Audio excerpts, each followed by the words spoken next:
aura aussi le plaisir d'accueillir depuis Alger Dr Mohamed Lamine Chibane, qui est médecin, mais aussi militant politique. Il est avec nous depuis Alger, Ain Mlela, exactement. Dr Mohamed Chibane, bonsoir. Merci beaucoup d'avoir accepté l'invitation. Heureux d'être parmi vous encore une fois. Je vous salue et votre invité, Siliès. Et à travers vous, je voudrais saluer toute l'équipe d'El Magharibi Al Habiba, l'unique chaîne qui donne espoir au peuple algérien. Et je salue en même temps toute la diaspora et toutes celles et ceux qui aspirent encore à la dignité, à la justice et à la liberté. Docteur Mohamed Lamine Chibane, merci beaucoup. C'est un plaisir de vous avoir dans cette émission. Docteur Mohamed Chibane, comment peut-on prendre cette information qui a été donnée, cette annonce? Est-ce que c'est un effet d'annonce? Est-ce qu'elle aime Cha'baoui, comme ça a été dit par Elias Jubaili? C'est du populisme. On n'arrête pas à faire des annonces aux Algériens, alors que la réalité est totalement différente du discours qu'on est en train d'entendre des responsables algériens.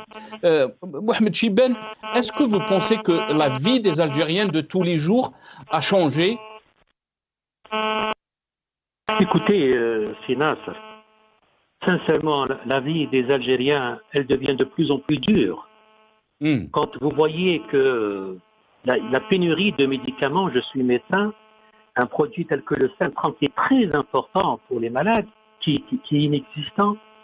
Quand les dentistes font la chaîne durant des heures pour avoir le produit anesthésiant, quand on voit les produits contraceptifs, il y a un manque flagrant des produits contraceptifs.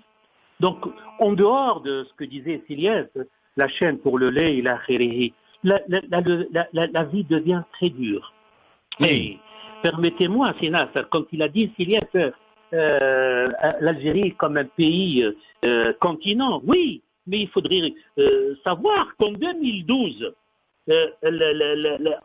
l'État algérien était parmi les plus grands gaspilleurs de la planète. Et que le classement de Transparency International, toujours en 2012, avait classé l'Algérie parmi les pays les plus corrompus au monde. Donc, vous voyez où on est arrivé. US News World Report, qui est une université de Pennsylvanie, concernant l'Algérie, elle a parlé en disant un rapport, elle appelle l'Algérie a perdu tout son prestige et toute son influence sur la scène mondiale. Quand on lit le Financial Times, il dit l'Algérie ne pourrait pas conserver pendant encore longtemps son influence sur la scène énergétique mondiale à court terme pour quelques milliards de mètres cubes de gaz.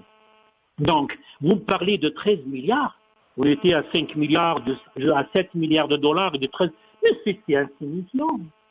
C'est vraiment insignifiant pour un pays tel que l'Algérie.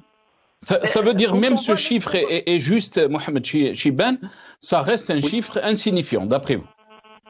C'est juste. C'est un chiffre vraiment insignifiant. Il n'y a pas lieu de pavoiser. Quand on voit l'ex-ambassadeur français Xavier Driancourt, il parle de l'Algérie, parce qu'il faudrait savoir ce que pensent les autres de l'Algérie. Subhanallah. Ce que pense la Banque mondiale, c'est qu'écrit la Banque mondiale. Il ne faudrait pas être dans un pays où on ferme tout. Les frontières. L'Algérie, elle s'effondre. Xavier Driancourt, dans l'article du Figaro, il parlait de l'Algérie s'effondre. Alors, quand on voit aussi Docteur Mohamed Chibane, on a entendu par exemple les déclarations d'Abdelmajid Tebboune qui dit qu'il y a certains Algériens qui sont en train de noircir la situation par leurs déclarations et que pour eux, rien ne va dans notre pays, alors qu'on a vu par exemple l'inauguration d'un hôpital, d'un grand hôpital. D'après, bien sûr, on a vu des images. Abdelmajid Tebboune a dit c'est la première fois qu'on a inauguré ce genre d'hôpital pour les grands brûlés. On a vu lancer le projet pour la ville médiatique ou la cité médiatique pour le pouvoir et pour ceux qui sont à la tête du pouvoir, les choses sont en train de bouger, les choses sont en train de changer. On espère. Et à l'occasion, je voudrais remercier M. Tebboune pour avoir donné le nom à l'hôpital Zeralda à mon oncle, le défunt, le professeur Saïd Chiben. J'en suis ravi.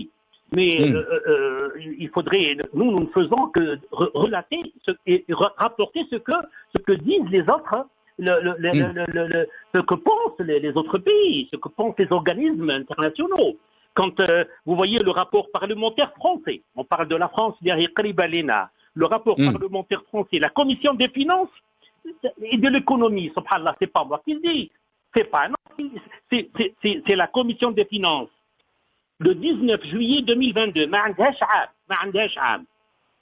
ils disent le modèle économique et politique algérien basé sur l'exploitation massive des hydrocarbures et le financement des besoins élémentaires du pays à partir des recettes en devises provenant uniquement des exportations gazières et pétrolières va s'effondrer à partir de 2035. C'est la commission des finances. عندنا 5 شحال ندخلوا اور hydrocarbures. Mais c'est insignifiant. C'est insignifiant. Le classement des je vous cite aussi le Quai d'Orsay. Subhanallah, il a classé l'Algérie parmi les pays. Ça a été le 7 juillet 2022, jour pour jour. L'Algérie classée parmi dans la zone où les conditions de vie sont particulièrement rigoureuses. Zone, pour ne pas dire zone dangereuse. Et donc il faudrait voir ce que pense Ouenarana. Mais aussi ce que vivent les Algériens, Mohamed Chibane. Cette réalité, est-ce que vous pensez qu'il y a une amélioration dans la vie quotidienne des Algériens ou bien au contraire? Parce que quand on parle d'économie, on parle de vision, on parle aussi de structure, on parle d'infrastructure et tout ça, il y a un manque terrible en Algérie. Ça a été souligné bien sûr par Lies Jubaili qui dit que nous n'avons même pas les bureaux de change. Si quelqu'un veut changer son argent, لازم يروح للسكوار et c'est le square. Mais aussi la question politique, qui est une question très très importante pour si on veut avoir une économie forte, Mohamed Chibane. Bien sûr. Et enfin, on vient d'apprendre, est-ce que c'est vrai ou pas, que l'Algérie a été rejetée pour le BRICS. C'est pas encore, mais enfin, c'est des sources, et toujours, je parle toujours de l'Algérie, ce que pensent les organismes internationaux. Recul de l'Algérie sur la scène économique en Afrique. En Afrique, on est classé derrière l'Afrique du Sud, le Nigeria, la Tunisie, le Ghana, le Botswana, le Cameroun. Pourquoi vous nous classez comme ça? L'Algérie, elle est non classée parmi les 10 pays africains meilleure économie. Ce classement a été établi par plutôt le prestigieux magazine GeoWorld, spécialisé dans le classement des pays à grosse fortune. Vraiment, c'est désolant, Yanni. Le rapport Fraser 2022, l'Algérie occupe la 163e rang sur 165. L'État algérien est considéré comme l'État algérien est considéré comme l'un des 2 régimes les plus autoritaires dans le monde sur la liberté économique. Economy Freedom in the World Index. Classé, subhanallah, on est classé derrière l'Irak. Il y a de quoi se tirer les cheveux, subhanallah. L'emprise de l'État est importante. Je pense qu'on a avec nous Dr Mohamed Lamine Chibane. Dr Mohamed Lamine Chibane, est-ce que vous m'entendez? Oui, très bien, c'est Nasr. Ah, très bien. Docteur Mohamed Lamine Chibane, qu'est-ce que vous en pensez par rapport à cette question? Vous avez donc entendu la réponse de Lies Jubaili. La question politique, elle est primordiale. On ne peut pas la dissocier si on veut faire des réformes économiques. Et pour l'instant, on ne peut pas dire que l'Algérie est un pays stable. Bien au contraire, c'est un pays qui inquiète à l'international. Mohamed Lamine Chibane, pardon. Oui, bien sûr, c'est Nasser. La stabilité d'un pays, elle passe par le respect des droits humains. Et tant qu'il n'y a pas le respect des droits humains, la stabilité, c'est pas en recrutant 150 000 policiers. Hein, nous avons plus de policiers qu'en Espagne, je pense, et d'Italie. C'est pas de cette manière qu'on va régler le problème. C'est pas de cette manière. Nous avons nos jeunes qui fuient le pays. Nous sommes incapables. Notre pays continent est incapable de garder sa propre jeunesse. Ils meurent tous les jours en mer Méditerranée. Allah yarhamhum. Quand je lis dans la page Facebook José Martin Clémenti, نبكي qui يشوفهم يموتوا ces jeunes, ces femmes, c'est incroyable. Mais vous avez parlé aussi de manque de médicaments, docteur Mohamed Lamine Chibane. Vous êtes médecin et vous êtes oui. تفضل docteur. Mais oui, tout à fait. Je vous ai dit tout à l'heure que c'est incroyable. Nous vivons, c'est une situation intenable.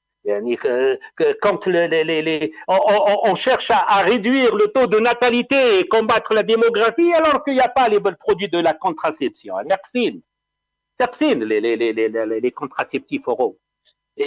Alors, où va l'Algérie يعني صراحة سي جامي يعني بن مهيدي وديدوش مراد وبن بولعيد وكريم يرجعوا يعني كيفاش كانوا يصفقوا كما قال سيلياس كانوا يصفقوا كما هادو الصفاقين heureux les martyrs qui n'ont rien vu pour cette indépendance confisquée. Et puis en parlant de 13 milliards de dollars, est-ce que vous savez, اليوم طلعت في فرنسا داروا le rapport تاعهم pour les rentrées fiscales فقط 759 milliards d'euros. العام 2022 هذا 759 milliards d'euros tout impôt confondu. وين رانا احنا aucune comparaison يعني. Et puis احنا on va se comparer يعني داخلين احنا ندخلوا البريكس يعني ندزوا حنايا الاندونيسي ندزوا les Émirats Arabes Unis ندزوا l'Arabie Saoudite ندزوا l'Argentine.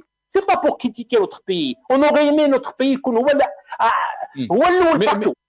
Et quand Tebboune parle donc de cette ambition avec les pays africains, Dr Mohamed Lamine Chibane, on écoute Abdelmajid Tebboune et je reviens. كذلك باش نفتح مناطق حرة ونطلب من السيد وزير التجارة باش يسرعوا في العملية. مناطق حرة مع الدول المجاورة بالأخص مع موريتانيا مع مالي ومع النيجر. الدول هذه تربطنا معاهم تقاليد منذ استقلالنا منذ 1962 تاع تبادل حر في مواد يعني فلاحية بالأخص. اليوم باش نفتح الباب لكل المواد. Docteur Mohamed Lamine Chibane, vous avez entendu donc les déclarations d'Abdelmajid Tebboune. Il parle de zones libres avec des pays voisins africains. C'est une ambition qui est peut-être bonne, mais des questions aussi se posent. Est-ce qu'on a les moyens d'avoir cette zone libre, Docteur Mohamed Lamine? Justement, mais ce serait bien, mais c'est bénéfique pour les populations riveraines, Mali, Niger, Burkina Faso, Mauritanie.